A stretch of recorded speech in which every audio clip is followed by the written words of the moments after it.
This picture up here, I don't know if you guys can see it. On your cell phone, do you guys have a picture on the front page of your cell phone? This is the one I've had on mine for, I don't know, the last year or so.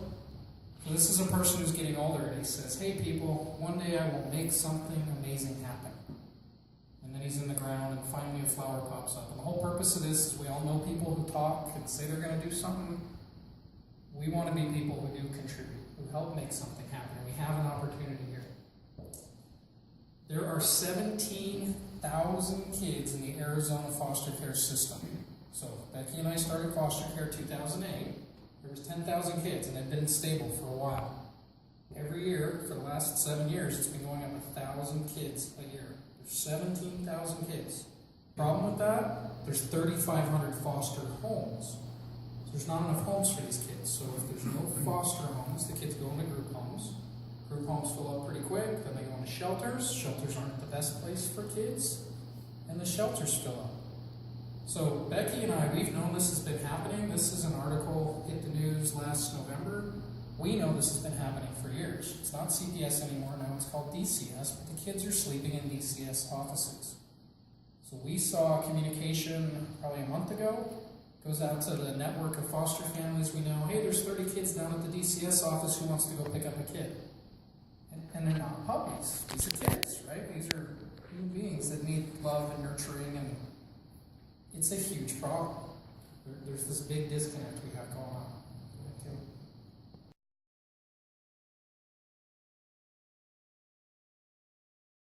Okay. Than just a single foster home could. So we started this a few years ago.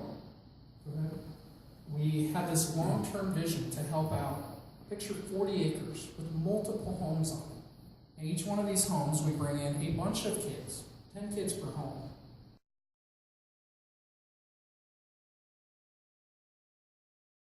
Homes, that's 100 kids we could help. What we found though, starting this a few years ago, is nobody wanted to give us a loan, nobody wanted to, donate property, a 40-acre piece of property. And what we're learning now, if you go to the next slide, is we need to prove out the model. We don't want to run this like a typical group home. We want to have dedicated parents, dedicated adult figures in these kids' lives to pour into them. So this picture is just a picture off the internet, but the important part is there's grass there, there's a pool, and there's a trampoline. What we've already seen at Happy Acres, the kids we've brought in, when they walk out, first of all, they get to walk out the back door. Most group homes, you can't even walk out the back door. They can walk out the back door at Happy Acres, and there's grass, and there's a trampoline, and there's a pool. And these kids are shocked, because other group homes don't have that. They can't do that. Most of the group homes we're competing with are for-profit, and they keep the staff ratios as tight as they can so they can maintain their profitability. We want to reach kids, we want to help them. So we have a trampoline, we have a pool, kids can go out back. And that's important to us to be able to nurture these kids, not just have a system where we're piling kids in.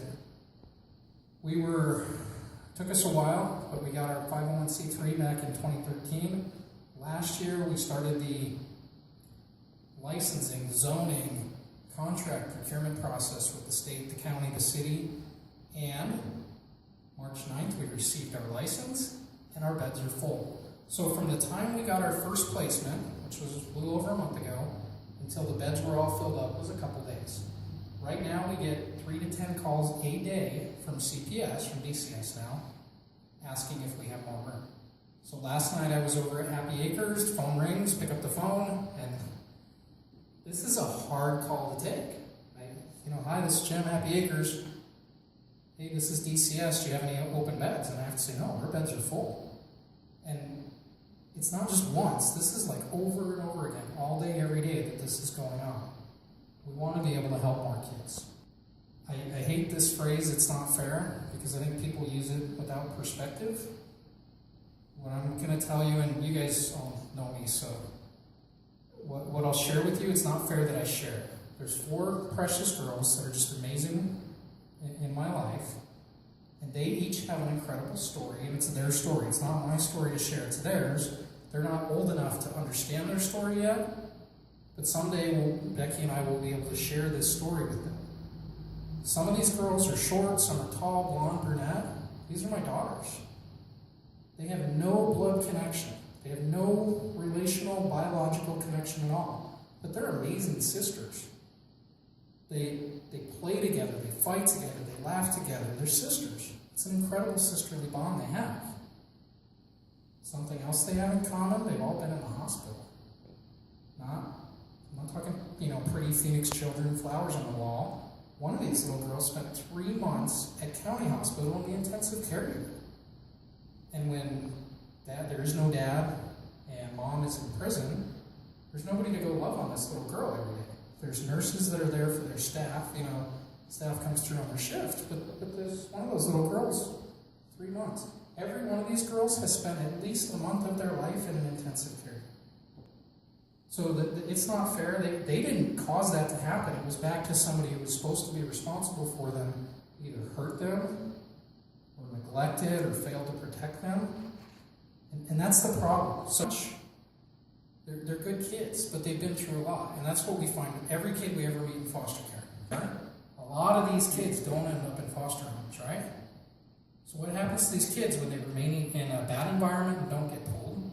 You guys know the news last year, see not getting the help they need, or they get put into a shelter for years. That's the kind of kids HACH is taking in right now. We're taking in teenagers who are either new to the system because they've been in a bad environment, or they had been removed years ago and were living in shelters or group homes or on the streets. Okay? It's different from other group homes. The first thing, we're a Christian organization. Happy Acres kids. Take a 16-year-old that sex, drugs, violence, criminal history. When they hit that severance place, they don't go to an adoption case plan. They go to what's called long-term care. They're not adoptable. So imagine you're talking to a 16-year-old who knows that the society, the judges, the court, the state, county, whoever, you're not adoptable. You don't get an adoption case plan. You get a long-term care case plan. Okay, so we're Happy Acres children's people. Go to the next slide. We can sit down with them and say, hey, have you ever heard of Romans 8:15? It's a really cool verse. For you did not receive the spirit of slavery to fall back into fear, but you received the spirit of adoption. Society may not want to adopt you, but God does. And these kids, it doesn't sink in the first time, but you keep working on that. Hey, Romans 8:15, remember that? And then they read it, and it talks about being an heir. They don't know what an heir is. These kids have been living on the streets. As a Christian group home, I feel very comfortable sharing that with these kids. And after a few times, you just look at them and say, Romans 8:15, and their face changes, because it means something to them. They're not a long-term care case plan. They're a kid that can be adopted. And that means something to them. Different staff. We don't want to be staffed like other group homes. We do not want to have minimum wage employees on 8-hour shifts. That's what most group homes have. In order for us to do that, we want to be able to hire better employees, which is more money. And we also want the staffing ratio to be enough that we can let kids go out back. If there's one employee, maxed out, and everybody's locked in the house, you can't let anybody go out back. So we want to be able to staff it to support that. The facility, Bob and I were just talking about this. We want a home that's nice. Policies. Okay. Most group homes, every kid gets frisked on the way in and on the way out every time. Now, we are hoping we don't have to go to that. There's some kids that we do have to search because of their situation. We want to get to the point, though, where we can build up that trust, build up that relationship, so we don't start out frisking them all the time. So what do we need? We need prayer. The spiritual situation of these kids is rough. These kids have been on the streets. They've been living in sheds. They've been raped. They've been beat up. They've been on more drugs than you could ever imagine. Criminal record. I don't know if I'm allowed to say it. Lots of probation. Prayer is an absolute need for the spiritual battle that's going on with these kids. Qualified employees, if you guys know people who want to get a job, a very challenging job, but have the heart to help these kids, we're absolutely looking for qualified people to work there. Funding. The funding situation we have, we don't have enough money to run it. So most of this has been board funded. We have been getting donors from other people, but we have a huge funding gap. Professional services, our biggest expense for years was the accountant. The nonprofit accountants, like $200-300 an hour. Fortunately, we've had pro bono architects and pro bono lawyers, but Professional services are a big deal, and they have to have it. We can't just not file with the IRS. You have to do that stuff. Volunteers. We need volunteers. We need people who can take a kid to the doctor. Even volunteers have to go through the same background checks, fingerprints, all that, as an employee. But we need that help. We're stretched very thin, and every one of these kids has doctor appointments and therapist appointments and court cases and all kinds of needs.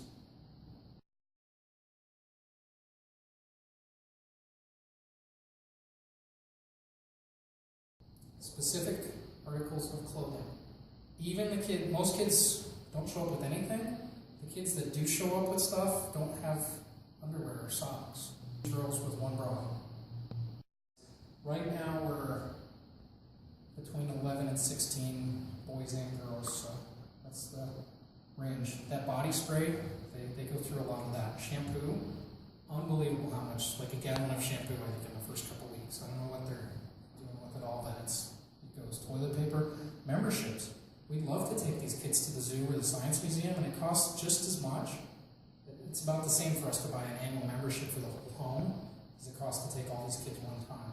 That's a great sponsorship opportunity for people. The kids, some of these kids are enrolled in the local school. There's constantly the camps and the field trips opportunities. Races. We have, with the state, comprehensive medical and dental plans for these kids. We don't pay a copay, we take them to the dentist, but it doesn't cover braces. And some of these kids' teeth are pretty messed up. So that's another sponsorship type opportunity. $5,000 a month gap right now between the subsidy that the state supplies and what our expenses are. So we have an opportunity for 100 individuals, families, whatever, to go to our webpage, and there's a one-time donation or a reoccurring donation. So FAM stands for 50 a month. We're looking for 100 people. You get this awesome supporting the first FAM house. These are cool. They don't want these.